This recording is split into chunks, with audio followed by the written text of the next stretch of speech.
Hey guys, welcome back, or welcome if it's your first time here. My name's LV, and today I just want to talk about how big of a slump I've been in. Yeah, I kind of gotta admit, I've been in a total slump this spring, and it's really not fun.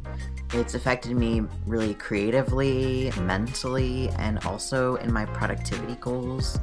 So today, I'm sharing with you my solution to being in kind of a mental rut, and that is doing a personal creativity challenge. So there was lots of challenges that I was considering doing for this video series, and the one I settled on is maybe something you've heard of. It's called Project Pantry, and what it is basically a trend on social media, I guess you could say, but it's focused on reducing food waste and being more sustainable with our food choices at the grocery store. It's about frugality and also personal creativity, using up just what's in your pantry, hence the name Project Pantry, and your fridge and your freezer. This week, I'm starting on my own Project Pantry journey, where I will not be spending money, no big effort meal preps, that's just my personal preference. And true to the nature of this challenge, I will be just using what's in my pantry, fridge, and freezer as much as humanly possible this week. Yeah, so in today's video, I just want to share my thoughts on Project Pantry in general, my plan in this challenge, and outlining what I will be doing on each of the days as far as food goes. So what is Project Pantry anyways? So like I kind of touched on before, Project Pantry is like a social media or internet trend.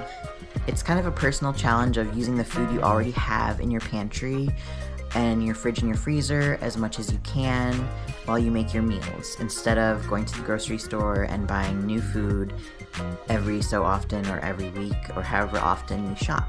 The idea is both, to me, about frugality and saving money, because the cost of food right now is so bad. It's so expensive, you guys. And another thing that the project really focuses on is reducing food waste, which is a huge issue, because if you think about, in environmentalism and sustainability, from that point of view or that perspective, how much resources are extracted from not only the land that's used to raise the food, or if it's animal products, or the land that's used to grow the food, which most of the land use that's agricultural is used to grow food for livestock in this country, so in the US. So just from that point of view, reducing our food waste not only frees up land, but it also reduces our dependence on oil. It reduces the food that's transported across the world. Yeah, food waste is a big problem for the environment, so it's part of this project to think about that and consider how our own food waste affects us and affects our local economies and the world economy in general. There are also a lot of other benefits to Project Pantry that I'm not sure if they were the main goal of this trend, but to me they're definitely benefits. Like I said, I'm kind of in a rut these days, so it's really, I love cooking, and I love food, obviously. So Project Pantry is just really something that's going to help me get out of my creative rut by kind of putting constraints on the foods I use to make meal plans and meal preps. And also, it's going to help me save a lot of money because, yeah, like I said, the cost of food is crazy these days, and we need all the help we can get. So another thing that will really benefit me personally from Project Pantry, and I'm sure a lot of people with ADHD can also kind of relate, is that it reduces decision fatigue for food that surrounds food. And as someone with both food noise and also with, that gets really overwhelmed easily from my ADHD, that really is gonna, the constraints on the choices that I can make makes it easier and just makes it less likely that I'm gonna make unhealthy decisions about food or go into a binge cycle or just, have encounter any of those problems. So I did take some notes for this video right here. I'm gonna go over my loose plan for the week in terms of cooking and meal prepping. So on day one, which will be tomorrow, that will be my big meal prep day, and I'll do 4 breakfasts, which I'm going to do overnight oats, the same recipe that I've meal prepped before on this channel. It's overnight oats that are just pretty plain, sweetened with Splenda, and they have powdered peanut butter in them. And I'm going to prep 4 of those, and then I'm going to add frozen blueberries into them as well.